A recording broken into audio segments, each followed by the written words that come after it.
ده يا واد يا فارس، انا شم ريحة حاجة حلوة معاك، صح؟ ايوه ده وافل، بس في حاجه محيراني مش عارف ايه هي. حاجة ايه؟ عمو بتاع الوافل قال لي تديني 10 جنيه واحط لك خلطه سحريه، فانا قلت له ماشي. طب ما تاكلها كده وتجرب وتشوف ايه الخلطة اللي حطها دي. على رايك.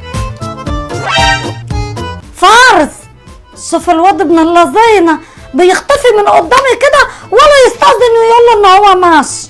من قدامك كنت ظريفه ما رحتش في حته. قدامي؟ ده يبقى الحاجة اللي هو حطها دي هي دي الخلطة السحرية وخلته يختفي. طب قوم يا فارس، قوم اشرب شوية مية كده وهات البتاعة اللي في ايدك دي امسكها لك لحد ما ترجع. اتفضلي. A few moments later. انا نفسي يا ظريفه اجيب لك هديه تكون قيمه جدا كده وكبيره قد كده وتكون غاليه قوي. واسمعنا يعني دلوقتي عايزة تجيبي لي هدية؟ ده انت اصلا عمرك ما عملتيها. ده انت حبيبتي يا زرزوره، هو انت عندك شك ان انا مش بحبك؟ لا خالص. طب ثواني كده، انا هاكل بقى حته من الوافل ده واختفي واشوف هي بقى فعلا بتحبني ولا لا.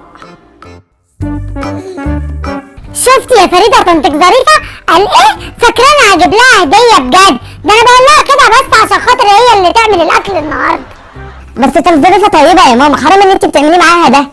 حبيبتي طول عمرك يا فريده مش طالعه زي امك. المهم يا ماما سيبك من طنط ظريفه، هي هتعمل اكل ايه النهارده؟ ظريفه هتعمل مكرونه وبانيه، انما انا بقى عامله فرخه مشويه ومخبيها في الفرن بره من ورا ظريفه. يا سلام، هو ده الكلام الجامد. انا شاركتك في الفرخه يا ماما عشان عايزه اكل بانيه. انا خلينا نضحك على ظريفه شويه. بقى كده ماشي.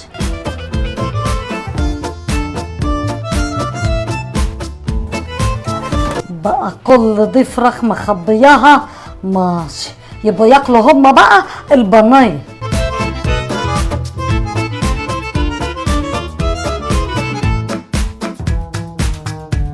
ايه ده؟ هي الفراخ طايره كده ازاي؟ هي فيها عفريت ولا ايه؟ معلش بقى يا فارس، مش هقدر اقول لك على السر ده الا لما اعرف كل البيت مخبي من ورايا ايه. يا عمر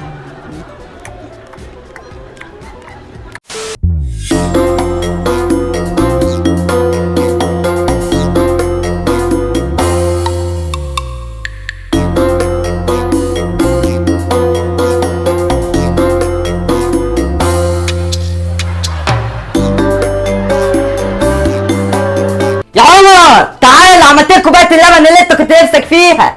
شكرا يا بابا. اتفضل، بالهنا والشفا يا عمر.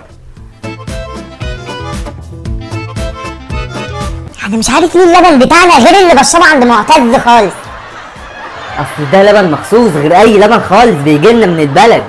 يا نهار ابيض يا حاج، بقى انت بقى بتزود اللبن ميه وتسقوه لنا؟ قطرنا عضمنا باظ من زمان.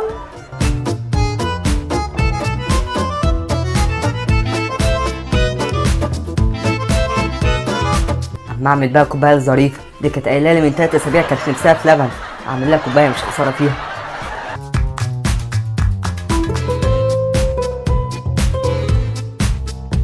يا ظريفه يا خبر، ده عاوزني لما الحق بقى اروح اشرب شويه ميه واظهر بسرعه قبل ما يكتشف حاجه.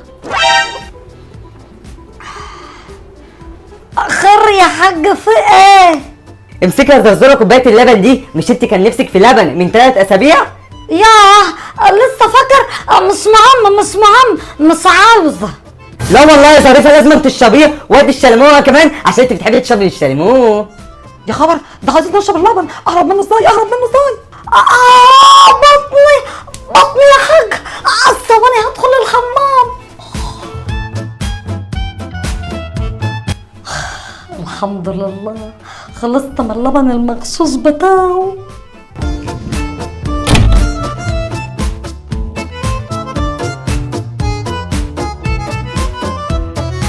بقول لك ايه يا ماما، ما تخلي طنط ظريفه تنزل تجيب لي شوكولاته بطريقتك دي. وطي صوتك يا فريده لما تيجي تتكلمي بعد كده على طنط ظريفه، وبعد كده لما تيجي تجيبي سيرتها ابقي قولي القطه، ما تقوليش طنط ظريفه. بقى كده ماشي.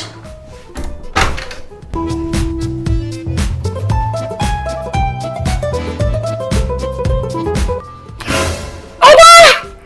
هي الفرخه اللي كانت هنا راحت فين؟ مش عارفة، اسألي كده قطة الجيران، يمكن قطة الجيران كلتها، اصل القطط اليومين دول بتسرق وراك الفراخ.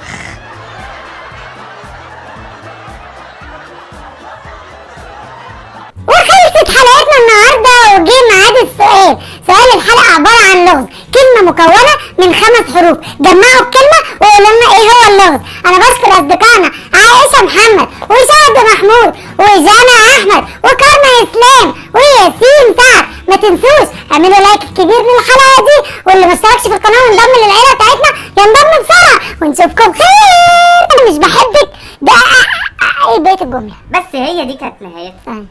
تكون اتلخبط انت اللي انت هتتلخبط. مش عارف اقول لها كده عشان هي اللي عليها